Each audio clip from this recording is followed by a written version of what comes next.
All right, now it's time to go in the clinic with Dr. Mallika, where she tells us about cases she's seeing in urgent care.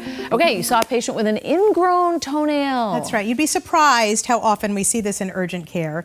You know, they're incredibly common. They actually can happen in both kids and adults. The child I saw yesterday was a kid. Oh. And they occur because the corner of the toenail actually grows into the surrounding skin.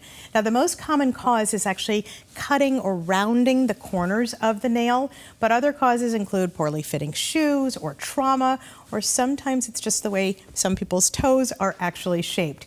Now, symptoms can include pain, swelling, redness and discharge around the nail. It's usually the big toe, although it can happen with any toes. And you can treat it at home by soaking your foot in warm water.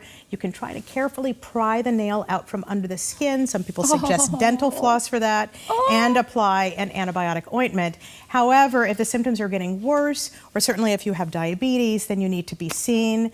Oftentimes they're infected. Sometimes we have to treat with antibiotics. But the most important thing to do to prevent an ingrown toenail is to trim your nails straight across. Don't get those little angles, as we're all tempted to do. I'll tell you what, if anything will get you to do it, that last part of the conversation would. Exactly. Excellent. Doctor, thank you.